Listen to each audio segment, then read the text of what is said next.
जयदेव, जय भवानी, जय श्री राम। मैं अर्जुन सिंह, श्री राष्ट्रीय राजपूत करनी सेना अध्यक्ष जम्मू कश्मीर। आज जो हमारी जहां पर प्रेस कॉन्फ्रेंस है, ये आरक्षण के मुद्दे पर है, रिजर्वेशन के मुद्दे पर है। जैसा कि आप सब लोग जानते हैं कि जब हमारा देश आज़ाद हुआ था, जब हमारा संविधान बना था, उसके बाद ऐसी हमारी एक कमेटी बैठी जिसके बीच ये कानून लागू हुए। उसके बीच एक ऐसा कानून लागू हुआ जिसको हम आरक्षण बोलते हैं। आज ये आरक्षण सिर्फ हिंदुस्तान के अंदर है। मैं आपको बताना चाहता हूँ, मीडिया के माध्यम से मैं पूरे हिंदुस्तान को बताना चाहता हूँ कि बाहर किसी भी कंट्री में ये चीज़ नहीं है जो हमारे हिंदुस्तान के अंदर है। और ये हिंदुस्तान को सबसे बड़ी जो आज कमज़ोरी है, हिंदुस्तान को कमज़ोर कर रहे हैं, ये वो आरक्षण है। हम चाहते हैं, श्री राष्ट्रीय राजपूत करनी सेना चाहती है, आप आरक्षण दें। मैं सेंट्रल गवर्नमेंट से, मैं मोदी जी से अपील करता हूँ, आप आरक्षण दो। हम इसके खिलाफ़ नहीं हैं कि आप आरक्षण बंद करो, लेकिन ये आरक्षण उसको मिलना चाहिए जिसको जिसकी ज़रूरत है। SC ST एक गरीब घर का है जो मजदूर घर का है, और एक MLA का लड़का है या किसी DC का लड़का है, किसी जज का लड़का है, उसको भी बराबर वही आरक्षण मिल रहा है जो इसे एक मजदूर को मिल रहा है। उनको आरक्षण तो मिलता ही है, उसके साथ साथ जब उनकी वहाँ पे जान पहचान होती है, वहाँ जक लग जाते हैं, पोस्ट उनको मिल जाती है, वो लोग खाली रहते हैं। मैं उनके लिए भी लड़ाई करना चाहता हूँ। हम राजपूत, ब्राह्मण या जो भी जनरल कास्ट है, ये पाप करके नहीं आए। मैं चाहता हूँ कि अगर आरक्षण गवर्नमेंट को देना है, एजुकेशन के ऊपर दें, गरीबी के ऊपर दें, जिसके पास मकान है उसके ऊपर दें, नौकरी जो सर्विस जिसको देनी है, जिसकी काबिलियत के ऊपर दो, उसके अंदर कितनी काबिलियत है उसके अंदर दो। आज मैं आपको बताना चाहता हूं कि 38% जो डॉक्टर अमेरिका के अंदर हैं वो हिंदुस्तान के अंदर हैं, हिंदुस्तान के हैं। 22% इंजीनियर जो हैं अमेरिका के अंदर वो हिंदुस्तानी हैं। वो जहाँ से क्यों गए? इसी आरक्षण की वजह से गए, और इस आरक्षण की वजह से आज हमारा देश जो कमज़ोर हो रहा है। मैं जब हमारी करनी सेना या और कई संगठन जो सामने आ रहे हैं, आरक्षण के खिलाफ कोई नहीं है। मैं तो आरक्षण के खिलाफ बिल्कुल नहीं हूँ, मिलना चाहिए, लेकिन उसको मिलना चाहिए। मैं आपको एक एग्जांपल देता हूँ। जैसे मेरे पास 3 मांगने वाले आगे भिखारी, एक के पास जहाज है, एक के पास कार है, और एक ने फटे पुराने कपड़े पहने हैं, तो मैं अगर किसी को भिक्षा देनी है तो मैं किसको दूंगा? जिसने फटे पुराने कपड़े पहने, मेरे लिए वही गरीब है, मैं उसी को दूंगा। जहाज वाले को या गाड़ी वाले को मैं भिक्षा नहीं दूंगा।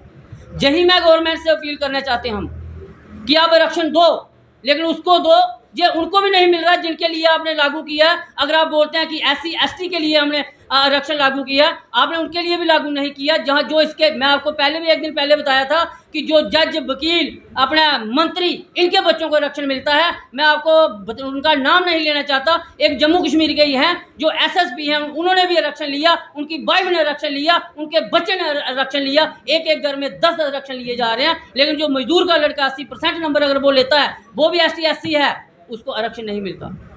मेरी लड़ाई सिर्फ ये है, और आज से हम जम्मू कश्मीर के अंदर नहीं, पूरे हिंदुस्तान के अंदर हमने ये ऐलान कर दिया है, श्री राष्ट्रीय राजपूत करनी सेना ने। आपको पहले होगा, EWS पे भी करनी सेना लड़ती आ रही है। हमारी लड़ाई यही है कि उसी को आरक्षण मिलना चाहिए जिसको ज़रूरत है, जिसके घर में 10 गाड़ी लगी हुई है, जिसके घर में रोज़ के 10-10 हज़ार के फ्रूट आ रहे हैं, उनको आरक्षण दे के आप क्या करोगे? आप देश को खोखला कर रहे हो, देश कमज़ोर हो रहा है। आने वाले समय में इतने बड़ी अच्छी सरकार होने के बावजूद जो हमारे आज PM हैं, इतनी मेहनत जो आज वो कर रहे हैं, अगर आरक्षण हिंदुस्तान में नहीं होता तो आज जो हमारा देश 4 या 5 नंबर पर है, 1 नंबर पे होता। हमारी लड़ाई किसी कौम के साथ नहीं, हमारी लड़ाई किसी मजहब के साथ नहीं।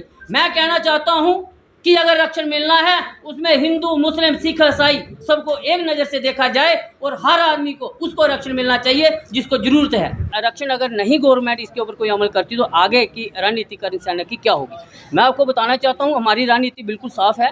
कि ये छोटी मोटी लड़ाई नहीं है। अगर आप बोलो कि आज हमने प्रेस वार्ता की है और कल हम 2-4 प्रोटेस्ट करेंगे, हो सकता है इसको 5 साल लग जाएँ, 10 साल लग जाए, 15 साल लग जाएँ, जहाँ हम रहें या ना रहें उसके बाद ये चीज़ें लागू हों, लेकिन होंगी ज़रूर। इसलिए हमने शुरुआत की है। जब आप किसी चीज़ की शुरुआत नहीं करोगे तो वो चीज़ ख़त्म कैसे होगी। आज हमने शुरुआत की है और मैं सभी जितने जम्मू कश्मीर के संगठन हैं, हिंदुस्तान के संगठन हैं, सबको यही बोलना चाहता हूँ कि आप भी एक मंच पर आएँ। जब इस टाइप की कोई लड़ाई होती है, जब सोशल लड़ाई होती है, उसमें सभी को हमें एक मंच पर आना चाहिए। और जहां आज आपके माध्यम से मैं सभी जम्मू कश्मीर के जो संगठन हैं उनको कहना चाहता हूं कि आप एक मंच पर आएँ और इस चीज़ की लड़ाई लड़ें।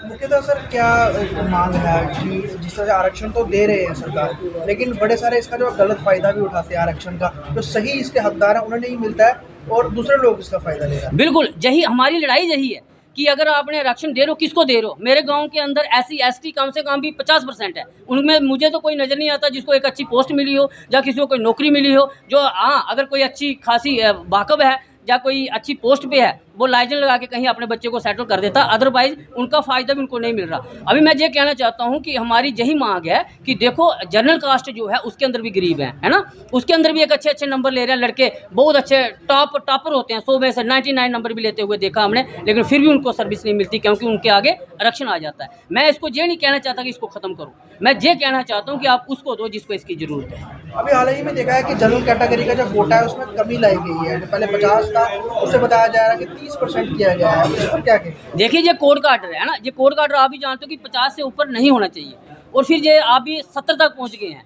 तो इससे अगर हम अभी भी बाहर नहीं निकलेंगे तो हमारे बच्चों का फ्यूचर क्या होगा। मैं यही कहना चाहता हूं गवर्नमेंट से कि कल की हमारे बच्चे इतने अच्छे स्कूलों में हम डालते हैं, हम फीस 10,000 15,000 महीने की हम फीस देते हैं, उसके बाद भी वो लड़का कहीं कामयाब नहीं होता, तो फिर सुसाइड करेगा या तो फिर वो नशे की तरफ बढ़ेगा।